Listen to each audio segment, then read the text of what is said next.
अस्सलाम वालेकुम। मैं अमजदुल्ला ख़ान स्पोक्समैन एमबीटी, मेरे साथ मुस्तफ़ा महमूद साहब जनरल सेक्रेटरी मजलिस बचाओ तहरीक और जनाब अफ़ानुल्लाह ख़ान साहब यूथ लीडर मजलिस बचाओ तहरीक।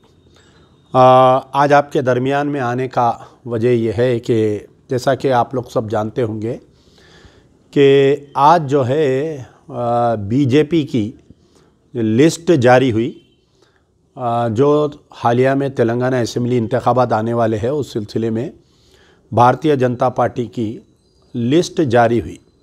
और उस लिस्ट में जैसा कि मुझे भी यकीन था कि ये चाल चलने वाले हैं बीजेपी वाले।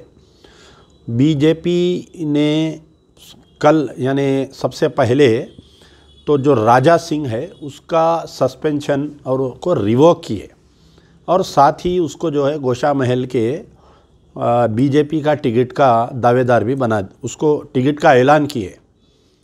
तो अब यहाँ पर मैं आपको थोड़ा बतलाना चाह रहा हूँ कि राजा सिंह को बीजेपी यानी बीजेपी का जो पॉलिसी है ये खुल के आ गई। एक तरफ पर नरेंद्र मोदी का जो स्पीचेस रहते हैं कि सबका साथ सबका विकास, यानी सबके देवताओं के बारे में हमको जो है ये एक दूसरे के ख़िलाफ़ में नहीं बोलना चाहिए। ये जो मॉरल साइंस पढ़ाती है बीजेपी, वो आज जो है राजा सिंह का सस्पेंशन को रिवोक करने की ये न्यूज़ से ये बिल्ली थैले के बाहर आ गई है। यानी बीजेपी फ़िरक़ा परस्त थी पार्टी और बीजेपी ऐसे लोगों को परवान चढ़ाती है जो ख़ास तौर पर मुसलमानों के या इस्लाम के बारे में बोलिए या उनके पैगंबरों के बारे में या प्यारे नबी सल्लल्लाहु अलैहि वसल्लम की गुस्ताखी जो करते हैं उनको बीजेपी आगे बढ़ाती है, चाहे वो नुपुर शर्मा की सूरत में रहो चाहे वो राजा सिंह की सूरत में रहो। लेकिन यहाँ पर बड़े अफसोस की बात ये रही कि हमारे तेलंगाना में जो पिछले 9 साल से जो सरकार रही, पहले जो टीआरएस थी अब बीआरएस है, केसीआर साहब बारहा अपने तकारीर में ये बोलते हैं कि मैं सब मज़हब की इज़्ज़त करता हूँ और इस तेलंगाना रियासत में हर मज़हब का आदमी सही सलामत रहेगा। लेकिन पिछले 9 साल में टीआरएस पार्टी यानी बीआरएस, केसीआर की हुकूमत, केटी रामा राव और हरीश राव और संतोष राव, कविता राव, ये लोग राजा सिंह को जितना हेल्प किए शायद मैं समझता हूँ कि बीजेपी के लीडर इसको इतना हेल्प नहीं किए। मुसलसल पिछले 9 साल से जब से ये एमएलए बना, पहले एक कारपोरेटर था राजा सिंह, उसके बाद में एमएलए बना, ये उसका तीसरा टर्म है।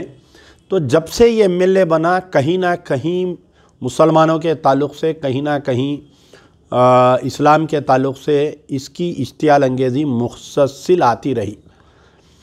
अब आप सुन के हैरत करेंगे कि मेरे पास एक एक एविडेंस है कि किस तरीक़े से बीआरएस पार्टी चीफ मिनिस्टर के चंद्रशेखर राव साहब राजा सिंह को मदद करते आ रहे हैं।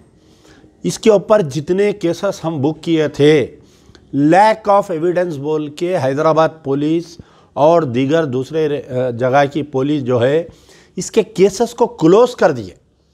और जो श्री राम नवमी और हनुमान जयंती में जो केसेस में राजा सिंह इन्वॉल्व था, जो दुकानात को जलाए थे मुसलमानों के, वो केसेस में जो पुलिस वाले विटनेस थे और वो केसेस में जो पुलिस वाले कंप्लेनेंट थे, ये तमाम तर ज़्यादातर जितने बड़े सीनियर ऑफिसर्स थे कोर्ट में जाके हॉस्टाइल हो गए। ये लोग राजा सिंह के ख़िलाफ़ में बयान नहीं दिए।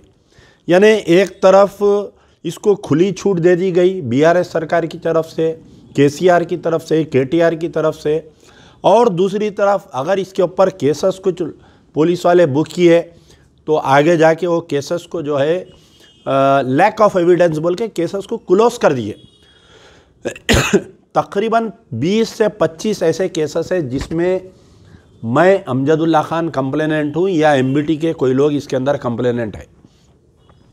लेकिन राजा सिंह के ऊपर केसेस को, हमारे केसेस को भी कम, यानी उमन ऐसा होता कि अगर कोई केस देते तो उसको नोटिस देते और केस में अगर एविडेंस नहीं रहा तो कोर्ट विल डिसाइड कि वेदर दैट मैटर में एविडेंस है या नहीं है। लेकिन राजा सिंह के केस में ऐसा हुआ कि तेलंगाना पुलिस के आला ओहदेदार, principal secretary home, director general of police, chief minister की इमा पर राजा सिंह को मुसलसल 9 साल से बचाते रहे, उसको 9 साल से जो है बचाते रहे। अब जबकि उसकी हिम्मत इतनी बढ़ गई थी उसकी हिम्मत कि अगस्त के महीने में 2023 अगस्त में ये नबी करीम सल्लल्लाहु अलैहि वसल्लम की शान में गुस्ताखी किया तो पुलिस इमीडिएट एक्शन नहीं ली, केसीआर गवर्नमेंट इमीडिएट एक्शन नहीं ली। काबिल मुबारकबाद है वो नौजवान जो रोड पर आकर जो लंबा एजिटेशन चलाए, 10 दिन तक एजिटेशन होने के बाद में जब ये देखे कि हुकूमत बदनाम हो रही, कि inaction of the KCR government, inaction of the KTR government, उसके अंदर तहत इसको जो है मजबूरन गिरफ्तार करे। फिर एक बगैर किसी तैयारी के कोर्ट में गए ये लोग पीडी एक्ट डालने के सिलसिले में। पहली मरतबा कोर्ट इसको हकाल दिया, फिर दूसरी मरतबा जब आवाम में नाराज़गी पैदा हुई, जब एहतजाज हुआ तो दूसरी मरतबा इसको पीडी एक्ट डाले। मैं समझता हूँ 1 आध महीना अंदर रहा। दूसरों को जिनको पीडी एक्ट तेलंगाना गवर्नमेंट डाल के, पुलिस डाल के अगर भेज रही, 2-2 साल लोग अंदर रह रहे हैं। लेकिन राजा सिंह जो है पीडी एक्ट में 1 महीने के अंदर या 1.5 महीने में वापस आ गया।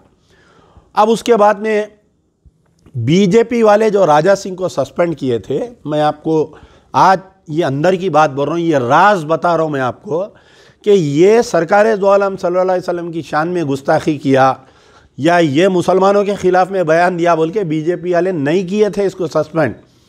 राजा सिंह को सस्पेंड करने की वजह ये थी कि ये बीजेपी के आला बड़े लीडरों को गाली गलौज कर रहा था। बीजेपी की लाइन ऑफ एक्शन से इन्हें बाहर निकल गया था इन्हें। और राजा सिंह जो है पहले इंद्रसेन रेड्डी जब बीजेपी के सदर थे उनको गालियां देता था। फिर उसके बाद में किशन रेड्डी पहली जब सदर थे जब भी किशन रेड्डी उनको भी गालियां देता था। फिर उसके बाद में लक्ष्मण जो मशीराबाद के एमएलए थे बीजेपी के सदर बने, उनको भी गालियां देता था ये। यानी जो भी बीजेपी के बड़े लीडर से उनके साथ बदतमीज़ी कर रहा था, गालियां दे रहा था। तो ये पूरी बीजेपी की जो सीनियर टीम है ये मौका देखकर ये रखे कि मुसलमानों के खांधे पे गोली रख के चला दिए, ये बोले कि इसलिए हम इसको सस्पेंड कर रहे हैं। आप वो सस्पेंशन के आर्डर में भी देखिए, अगर बीजेपी की नीयत और नीति सही रहती, अगर वाकई ये मुसलमानों के बारे में हमदर्द होते, वाकई अगर ये लोग जो सरकार दो आलम सल्लल्लाहु अलैहि वसल्लम की निशान में गुस्ताखी करा बोल के इसको हटाते, तो सिर्फ सस्पेंशन नहीं, पार्टी से डिसमिस कर देना था इसको। और आज जो है उसको फिर से रिवोक नहीं करके उसको फिर से टिकट नहीं देना था।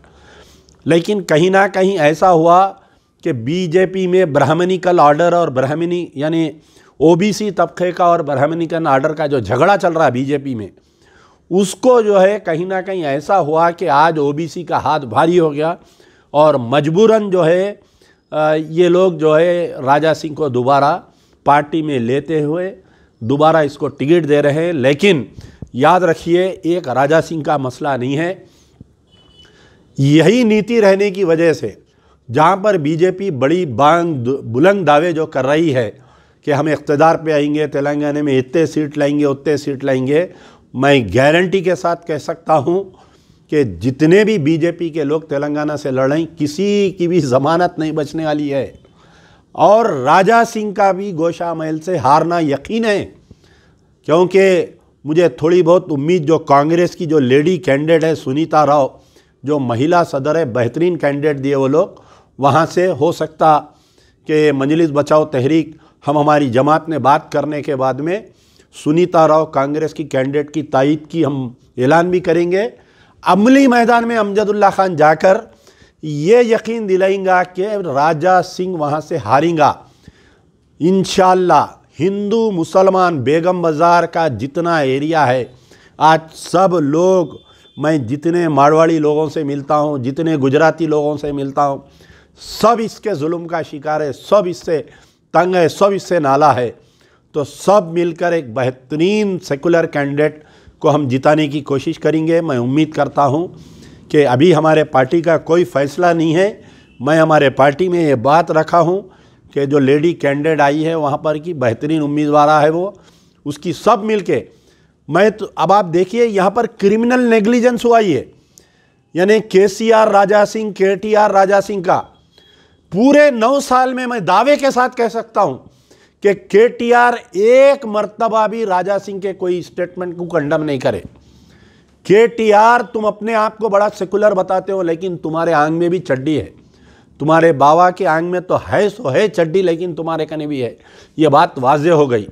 अगर तुम में दम है, आई एम चैलेंजिंग कि तुम केसीआर साहब जाके कामारेड्डी क्यों लड़ रही, केसीआर साहब तुम जाके गजवेल क्यों लड़ रही। अगर तुमको पूरे तेलंगाना के मुसलमानों के वोट होना है, या तो केसीआर आके लड़ो गोशा महल से, या तो केटीआर आके लड़ो गोशा महल से। हरीश राव, तुम में दम है तो तुम आके लड़ो गोशा महल से, कविता को लाके डालो गोशा महल से। लेकिन ऐसा नहीं, कहीं ना कहीं सॉफ्ट हिंदुत्व बोलते, इसको क्या बोलते, सॉफ्ट हिंदुत्व। केसीआर और उनके अफराद ख़ानदान, केटीआर, कविता को ये डर है कि अगर हम राजा सिंह के ख़िलाफ़ में मुहिम चलाएंगे या राजा सिंह के ख़िलाफ़ में हम लड़ेंगे तो कहीं ना कहीं तेलंगाना का हिंदू नाराज़ होकर जो है बीआरएस को वोट नहीं देंगे। मैं फिर से चैलेंज कर रहा हूँ, अगर केसीआर साहब आप अगर गोशा महल से लड़ेंगे, अमजदुल्ला खान तुम्हारे को खांदे पे बिठा के पूरे गोशा महल में लेके फिरेंगा। केटीआर, अगर तुम गोशा महल लड़ेंगे राजा सिंह के खिलाफ में, मैं चैलेंज कर रहा हूं, तुम मर्द के बच्चे हैं तो आओ, आके तुम गोशा महल से नॉमिनेशन डालो बीआरएस से। भूखी सूखी खा के पूरे मुसलमान तुम्हारा साथ देंगे, तुमको खाने पे बिठा के पूरे गोशा महल में लेके फिरेंगे और 1 लाख मेजॉरिटी से जीता के भिजाना मुसलमानों की जिम्मेदारी रहेंगी। लेकिन कहीं ना कहीं ये तुम्हारा जो मैच फिक्सिंग चल रहा है केसीआर, केटीआर, कविता, हरीश राव का राजा सिंह के साथ, ये बात वाजे आ गई। तो इंशाअल्लाह दुआ करिए कि इस मलून का, इस गुस्ताख रसूल का, इस जलील राजा सिंह को हारना ज़रूरी है। पूरे तेलंगाना में गंगा जमनी तहजीब को रखने के लिए एक बेहतरीन कैंडिडेट की सब मिलकर हम तायद करेंगे और सब मिलकर जो है उसको हम वोट डालेंगे। हमारी नज़र है गोशा महल के ऊपर। इंशाअल्लाह ये मलून नहीं जीतना चाहिए। हर वो मुसलमान की जिम्मेदारी है, हर वो हिंदू, सेकुलर हिंदू की जिम्मेदारी है कि मलून को यहाँ से भगाना चाहिए। यार जिंदा सोबत बाग।